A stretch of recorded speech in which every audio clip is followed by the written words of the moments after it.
Avant de commencer, voici un petit test de géographie. Combien y a-t-il de continents? 7. C'est faux. En fait, notre planète abrite un 8e continent secret, plus grand que l'Inde.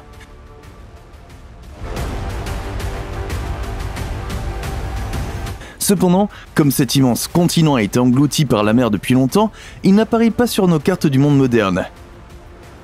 Nous allons maintenant vous montrer ce qu'il en est de cette région mystérieuse et quelles sont les énigmes qui doivent encore être résolues à cet égard.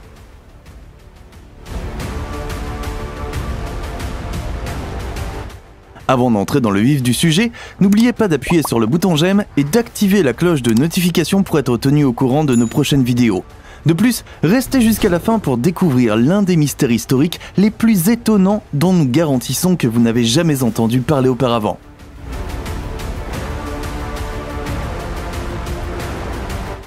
L'histoire des continents. L'Amérique du Nord, l'Amérique du Sud, l'Europe, l'Afrique, l'Asie, l'Australie et l'Antarctique.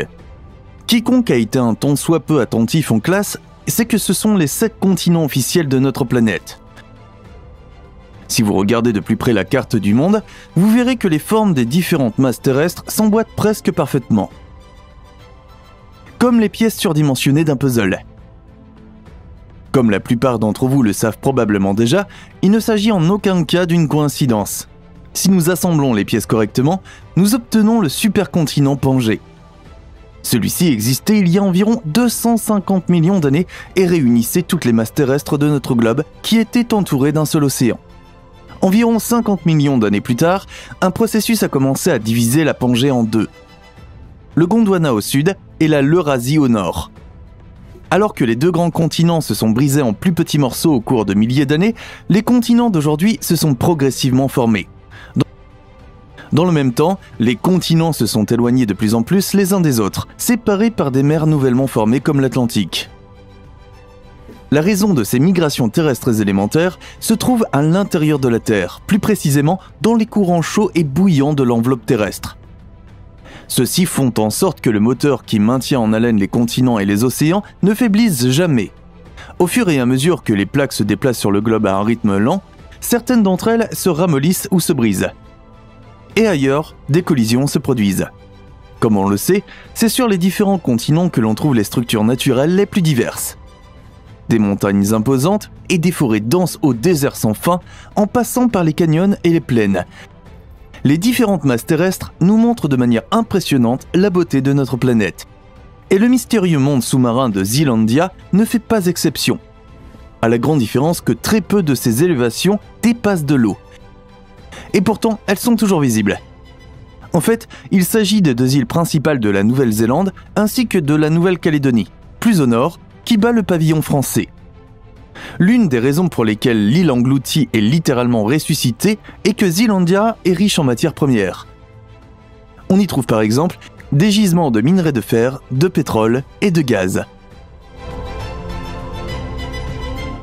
Zealandia. Comme mentionné précédemment, Zealandia éclipse facilement l'Inde en termes de taille. La superficie du pays d'Asie du Sud est d'environ 3,3 millions de kilomètres carrés. En revanche, les dimensions de l'île sous-marine atteignent le chiffre impressionnant de 4,9 millions de kilomètres carrés. C'est d'ailleurs à Bruce Leyondik que l'on doit le fait que le continent, en grande partie submergé, soit désormais appelé Zealandia. Toutefois, le géologue américain a utilisé ce terme en 1995 pour désigner collectivement la Nouvelle-Zélande et quelques autres îles. Et non pour décrire un 8e continent.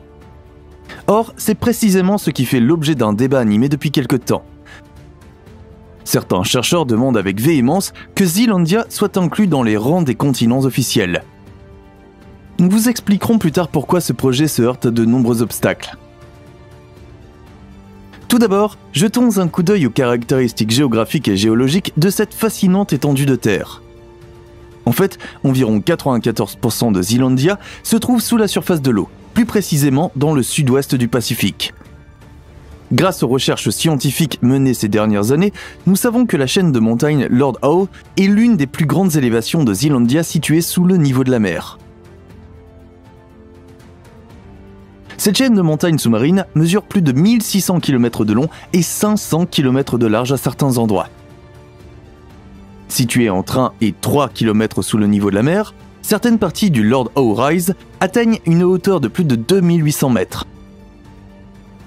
Norfolk Ridge, Campbell Plateau et Chatham Rise sont parmi les pics les plus impressionnants que la partie sous-marine de Zealandia a à offrir. Naufrage d'un continent. En ce qui concerne la composition géologique, le continent non officiel est constitué de la croûte continentale ou de la couche rocheuse supérieure de ce que l'on appelle la lithosphère. Dans le cas de Zealandia, la croûte continentale a une épaisseur moyenne de 10 à 30 km. À titre de comparaison, la croûte terrestre des continents émergés est nettement plus épaisse, avec une moyenne de 30 à 45 km. Les experts soupçonnent que les raisons de ces anomalies peuvent être attribuées à divers processus tectoniques. Il y a des millions d'années, la Zélande faisait encore partie du supercontinent Gondwana. Cependant, à cette époque, la plaque du Pacifique a commencé à dériver vers le côté est de la gigantesque masse continentale. En conséquence, des couches de sédiments se sont élevées et empilées pour former de puissantes montagnes. Mais ce processus naturel s'est ensuite inversé, entraînant un nouvel écartement des plaques sur une période de 100 millions d'années. C'est ainsi que la Zélande s'est séparée de l'Australie actuelle et que la mer de Tasmanie est née, l'étendue d'eau qui sépare aujourd'hui la Nouvelle-Zélande de l'Australie. Le fond de la mer de Tasmanie s'est élevé progressivement, tout comme le destin de la Zélande. Ce qui était autrefois une masse terrestre a été englouti par le bras de mer en expansion.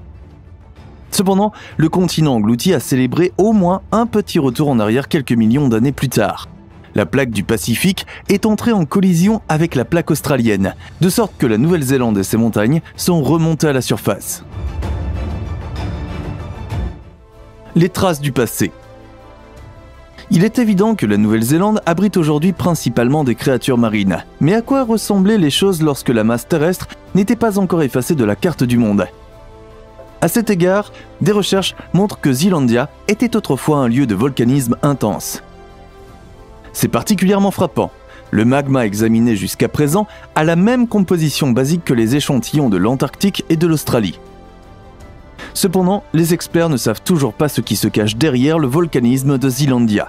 L'une des explications repose sur ce que l'on appelle un panache mantélique, c'est-à-dire une remontée de roches en fusion depuis les profondeurs du manteau terrestre. Zealandia a peut-être traversé un tel endroit, ce qui a déclenché un volcanisme de point chaud.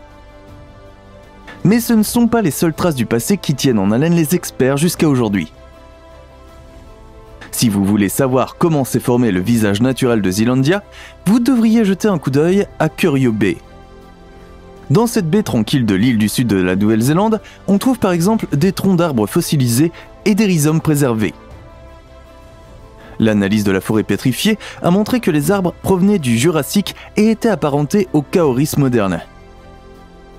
C'est au volcanisme déjà mentionné que nous devons le fait que nous pouvons encore aujourd'hui nous émerveiller de l'ancienne flore du continent pétrifié.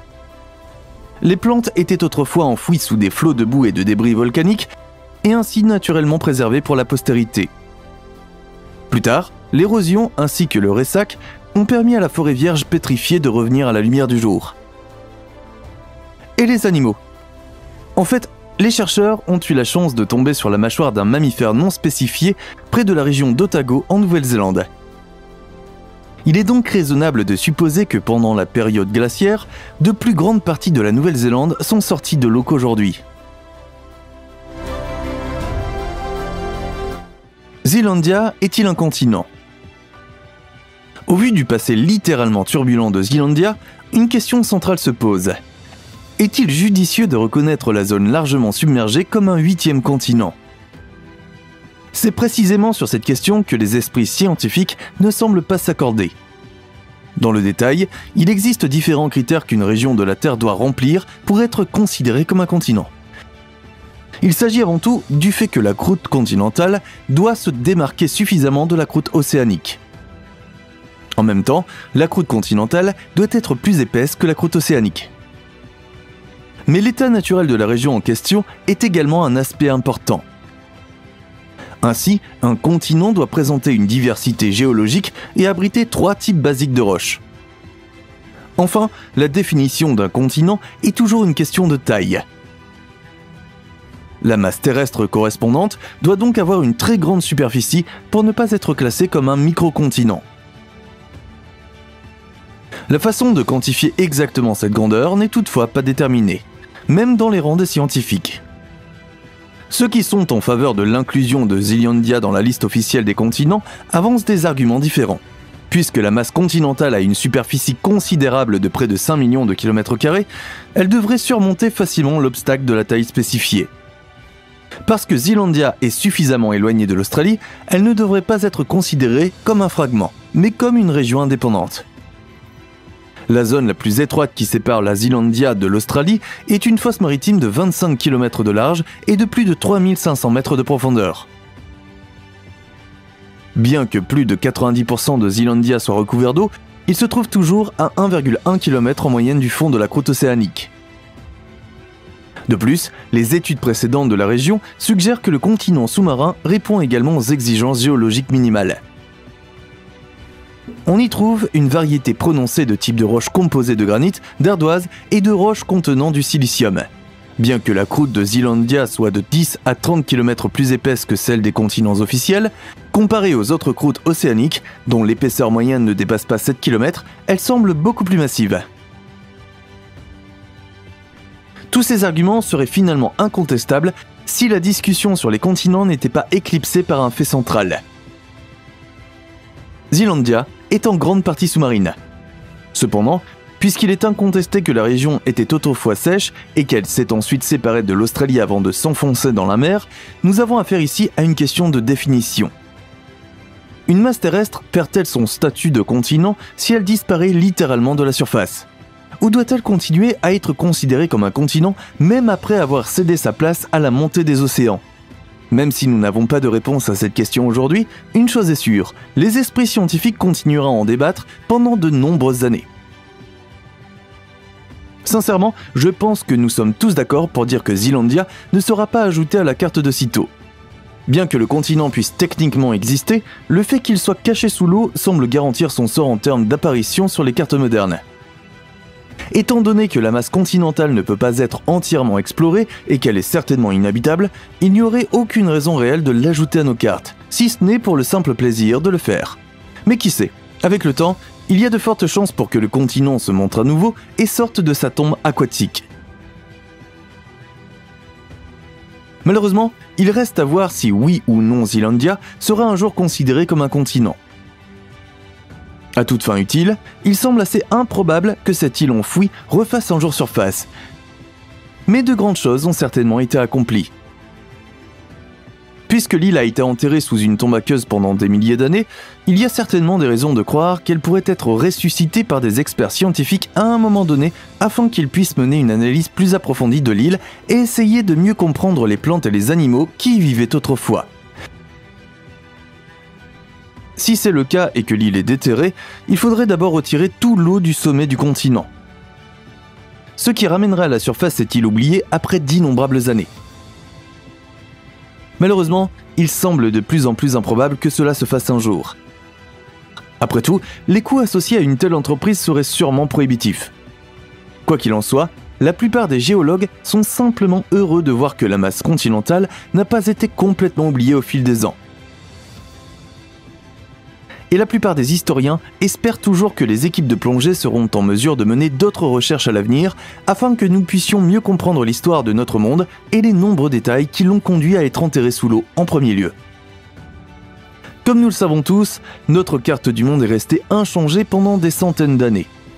Alors que des îles apparaissent et disparaissent sans cesse, aucun continent n'a été ajouté ou supprimé de nos cartes modernes depuis très longtemps.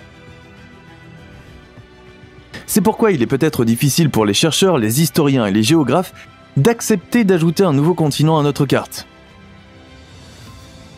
Pour aggraver les choses, il n'existe pas nécessairement de méthode commune pour définir un nouveau continent, car nous n'avons jamais eu à le faire à aucun moment de l'histoire de l'humanité.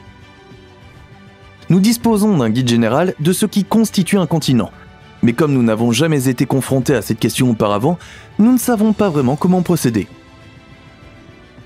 Que pensez-vous de ce fascinant continent sous-marin situé dans le sud-ouest du Pacifique ? Devrions-nous reconnaître Zealandia comme le 8e continent ou laisser notre carte du monde intacte ? Nous attendons vos commentaires avec impatience. Si vous avez apprécié la vidéo d'aujourd'hui, merci de nous laisser un pouce bleu. N'oubliez pas de rester dans les parages et d'appuyer sur la cloche de notification pour rester au courant de tous nos futurs téléchargements.